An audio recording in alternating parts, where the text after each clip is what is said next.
কংগ্রেসের মধ্যে সেনেটে 10 জন ইহুদি সদস্য আছেন, তার মধ্যে 9 জনই হচ্ছে ডেমোক্রেট। 435 সদস্যের কংগ্রেসে এদের সংখ্যা তো খুব বেশি না, কিন্তু কংগ্রেসের সিদ্ধান্ত, আইন কানুন পাস, সবশেষ যে আইনটির কথা আপনি বলছিলেন, সেসব ক্ষেত্রে তাদের প্রভাব এবং তাদের গুরুত্ব এবং তাদের সমর্থন এত বেশি কেন? আমেরিকা ইসরায়েলের উপর নির্ভরশীল হওয়ার কথা না, কিন্তু বিষয়টা অপোজিট হয়ে গিয়েছে। যে একটা বাংলায় একটা কথা চালু আছে যে লেজ কি কুকুর নাড়াচ্ছে না লেজ কুকুরকে নাড়াচ্ছে। কংগ্রেসের মধ্যে সেনেটে 10 জন ইহুদি সদস্য আছেন, তার মধ্যে 9 জনই হচ্ছে ডেমোক্রেট, একজন হচ্ছেন স্বতন্ত্র বার্নি স্যান্ডার্স। আর হাউসে আছেন 27 জন, তার মধ্যে 25 জনই ডেমোক্রেট, 2 জন রিপাবলিকান। 435 সদস্যের কংগ্রেসে এদের সংখ্যা তো খুব বেশি না, কিন্তু কংগ্রেসের সিদ্ধান্ত, আইন কানুন পাস, সবশেষ যে আইনটির কথা আপনি বলছিলেন, সেসব ক্ষেত্রে তাদের প্রভাব এবং তাদের গুরুত্ব এবং তাদের সমর্থন এত বেশি কেন? জি, অনেক ধন্যবাদ। আমি শুরু করার আগে আরেকটা খুব ভালো সংবাদ, আমি এইমাত্র ব্রেকিং নিউজ আসলো যে নর্থ ক্যারোলাইনার একটা এলিট শিক্ষা প্রতিষ্ঠান ওয়েক ফরেস্ট ইউনিভার্সিটি একটু আগে প্রেস রিলিজ দিয়ে ইসরায়েল থেকে তাদের ডাইভেস্টমেন্টের ঘোষণা দিয়েছে। So this is the third victory. Brown north western এবং যে বিশ্ববিদ্যালয়গুলো এই বিক্ষোভকারীদের দাবি মেনে নিচ্ছে এবং ডাইভেস্টের কথা বলছে, সিদ্ধান্ত নিচ্ছে, তারা খুব বেশি আর্থিকভাবে তাদের উপর নির্ভরশীল না, সেই কারণে এটা করতে পেরেছে না। এখানে কম বেশির বিষয় না, এখানে তো নির্ভরশীল কোনো ইউনিভার্সিটি নির্ভরশীল না। আমার টাকা আমি আপনার ব্যবসায় ইনভেস্ট করব না, এটাতে তো আপনার প্রতি আমার নির্ভরশীলতা হচ্ছে না, বরং আপনি আমার উপরে নির্ভরশীল। আমরা যদি দেখি তাহলে এই বিশ্ববিদ্যালয়গুলো কেন আর্থিক সম্পর্ক ছিন্ন করতে চায় না? নির্ভরশীল আমেরিকা ইসরায়েলের উপর নির্ভরশীল হওয়ার কথা না, কিন্তু বিষয়টা অপোজিট হয়ে গিয়েছে। যে একটা বাংলায় একটা কথা চালু আছে যে লেজ কি কুকুর নাড়াচ্ছে না লেজ কুকুরকে নাড়াচ্ছে। সো বিষয়টা কিন্তু উল্টা হয়ে যাচ্ছে যে ইসরায়েল যদি মার্কিন যুক্তরাষ্ট্রের সহযোগিতা না পায়, তাহলে পরে আপনি you can count on the number of days Israel will survive. সুতরাং এটা এমন হওয়া উচিত ছিল যে আমেরিকা ইসরায়েলকে সমর্থন দিতে তো বাধ্য, কারণ ইহুদিদের যে প্রভাব তাদের রাজনীতিতে, প্রশাসনে, দেশের উপর, যে এই প্রভাবটা আমি আপনার প্রশ্নটাকে আমি দুই ভাগে ভাগ করব। আপনি যে স্ট্যাটিস্টিক্সটা দিলেন যে বেসিক্যালি 9 জন সেনেটর এখন কংগ্রেসের, 9 জন সেনেটর হলো ইহুদি ধর্মাবলম্বী এবং 26 জন হলো হাউস মেম্বার রিপ্রেজেন্টেটিভ। এবং এদের মধ্যে যদি আমি নাম ধরে ধরে বলি যে সেনেটর বার্নি স্যান্ডার্স, উনি একমাত্র ব্যতিক্রম না। সেনেটর বার্নি স্যান্ডার্স হলেন এই ইসরায়েল বিরোধী আন্দোলনের একজন সবচেয়ে বড় পথ প্রদর্শক আমি বলবো। তারপরে জর্জিয়া থেকে সবচেয়ে সর্বকনিষ্ঠ যিনি সেনেটর জন আউসাফ, ইহুদি, তিনি কিন্তু ইসরায়েলের এই নৃশংসতার নিন্দা তিনি প্রকাশ্যে করেছেন। ইভেন নিউ ইয়র্কের চাক সুমার পর্যন্ত নেতানিয়াহুকে পদত্যাগ করার জন্য আহ্বান জানিয়েছেন। সেটি তারপরে একটিমাত্র বিবৃতি, আগাগোড়া তিনি কিন্তু অন্ধভাবে সমর্থন করেছেন। ওটা আমরা পরে আসি, কিন্তু আমরা বলছি যে দিস আর বিগ স্টেপস। তারপরে যদি আমরা হাউসের দিকে দেখি, গত 2022-তে মার্ক লেভিন নামে একজন ইহুদি কংগ্রেসম্যান, যিনি ইলিনয় থেকে ইলেক্টেড হয়েছেন, তাকে হারানোর জন্য এই AIPAC, American Israeli political action committee, প্রচুর পরিমাণ পয়সা খরচ করেছে একজন ইহুদিকে হারানোর জন্য, কারণ তিনি ইসরায়েলের সমালোচনা করেছেন। সুতরাং আমরা এখানে পরিষ্কার করতে হবে যে ইহুদি এবং জায়নবাদ এই দুইটার মধ্যে পার্থক্য। ইহুদি আমেরিকার আমরা যদি দেখি যে আজকে যে রিপাবলিকানরা এবং রাইট উইং সদস্যরা যারা ইসরায়েলকে সহযোগিতা করার জন্য নিজেদেরকে দেউলিয়া করছেন, তাদের চেয়ে ইহুদি বিরোধী মানুষ দুনিয়াতে আর পাওয়া যাবে না। তাদের মধ্যে মার্জেরি টেইলর গ্রিনের যদি আপনি পাস দেখেন, যে সে কনস্পিরেসি থিওরি এমনভাবে প্রমোট করে যে ক্যালিফোর্নিয়াতে যে ফরেস্ট ফায়ারটা হয় সেটা নাকি ইহুদিরা স্পেস থেকে লেজার দিয়ে ফরেস্ট ফায়ার তৈরি করে। এই ধরনের ইহুদি বিরোধী বক্তব্য তাদের কাছ থেকে আসে। আপনার ইহুদি ইভাঞ্জেলিকো সবচেয়ে বড় যিনি প্রিচার, হেগি, আপনারা যদি তার বক্তব্য দেখেন, তিনি মানে পরিষ্কার লাখ লাখ মানুষের সামনে বক্তব্য দিয়ে বলেন, হিটলারের প্রশংসা করে বলেন যে হিটলার হলো is God sent, he was sent as a hunter, he rounded up Jews. তো এই ধরনের কথাবার্তা যারা বলে তারাই আবার ইসরায়েলি রাষ্ট্রের সমর্থক, এবং এদের একটা ধর্মীয় কারণও আছে। কারণ এই ইভেঞ্জেলিক্যাল বিলিফটা হলো যে ইসরায়েলি রাষ্ট্রের ফুলফিলমেন্ট না হলে পরে জিসাস ক্রাইস্টের সেকেন্ড কামিংটা কখনো হবে না। সো এই কারণে তারা ধর্মীয় দিক থেকে ধর্মীয় দৃষ্টিকোণ থেকে এই জায়নবাদী আইডিওলজিকে সমর্থন করেন। সো এখানে আপনি যেটা বললেন যে ইহুদিদের প্রভাব, আমি টার্মটাকে আমি একটু ভিন্নভাবে বলবো, এটা হলো জায়নবাদ, জায়নিজমের যে প্রভাব, এটা আমেরিকার রাজনীতিতে খুবই ব্যাপক। কিন্তু এই দুটো বিষয় কি এখন একাকার হয়ে গেছে না?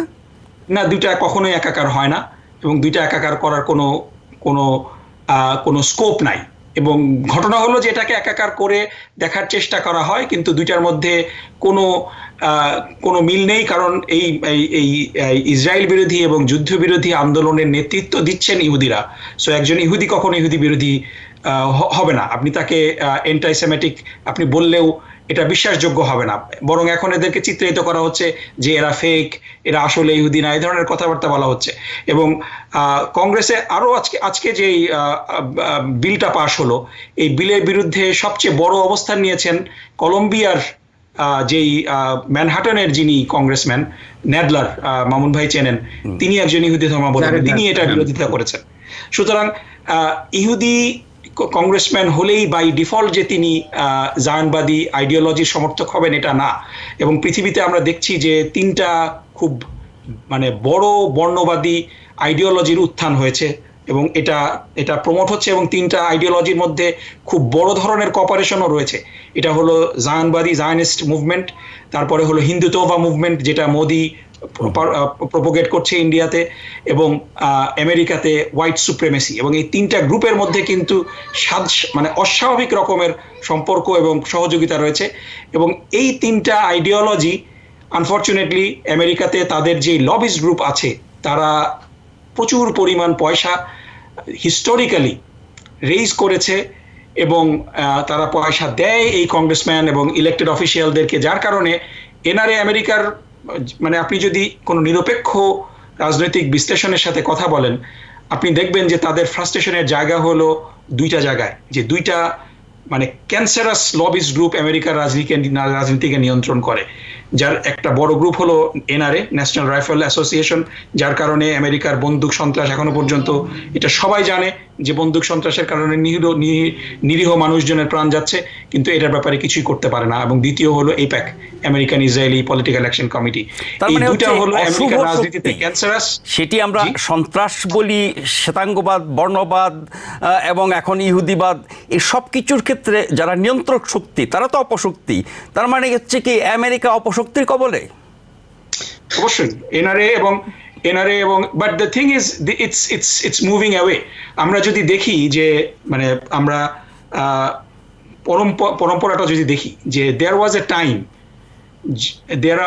এ টাইম যে আপনি কংগ্রেসে যদি আপনি ইসরায়েল বিরোধী কোনো বক্তব্য দিতেন, AIPAC would punish you and make sure you don't get elected.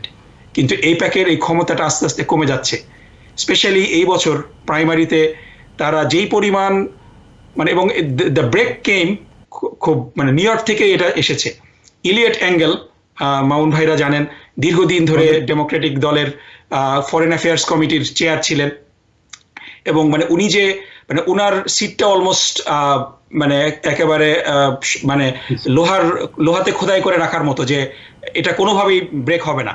কিন্তু সেখানে প্রোগ্রেসিভ জামাল বোম্যান কিন্তু তাকে আনসিট করেছে। So that was the biggest shock for Zionist.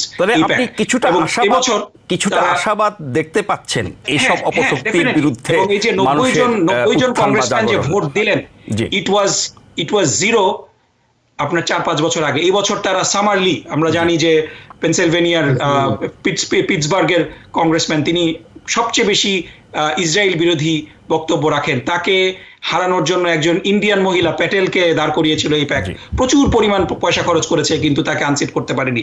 Rashida Talib এবং ইলহান ওমরকে হারানোর জন্য মিলিয়নস অফ ডলার দিয়ে তারা ক্যান্ডিডেট দাঁড় করাচ্ছে ডেমোক্রেটিক পার্টির মধ্যেই, কিন্তু পারছে না।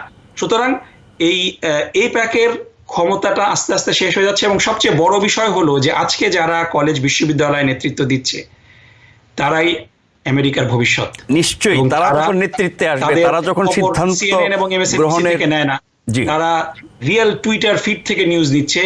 এবং এই গ্রুপ অফ পপুলেশনের মধ্যে 78%, একটু আগে একটা সার্ভে বের হয়েছে যে পুলিশের যে ভূমিকা এই ছাত্রদের আন্দোলন বন্ধের জন্য, এটার অ্যাপ্রুভাল রেটিং আর ডিসঅ্যাপ্রুভাল রেটিং 78% মানুষ আমেরিকার মনে করে যে পুলিশের ভূমিকাটা ঠিক না। So these are big victory. So again আজকে পুলিশ জোর করে কিছু ছাত্রকে অ্যারেস্ট করে এই তাদের ক্ষমতার দাপট দেখিয়েছে, কিন্তু এর শেষ পরিণতি ভালো হবে না। কলেজ ক্যাম্পাস বন্ধ হয়ে গেলে this movement is going to come to the street, এবং এটার একটা বড় প্রতিফল, এটার একটা রিফ্লেকশন আমরা নভেম্বরের ইলেকশনে জি নিশ্চয়ই।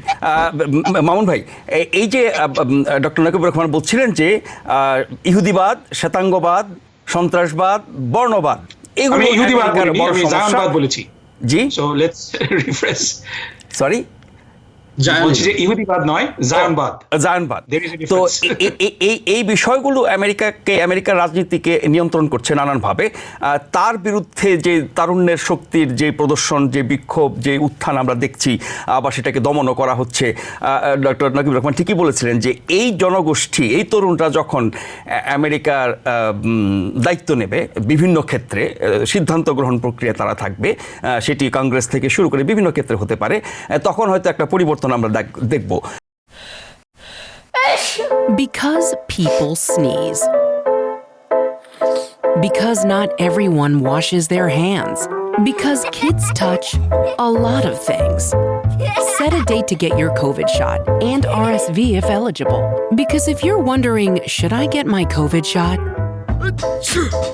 Think about other people. Learn more at nj.gov/health/vaccines. New York থেকে সম্প্রচারিত TVN 24 টেলিভিশন বিশ্বজুড়ে বাঙালির কণ্ঠস্বর।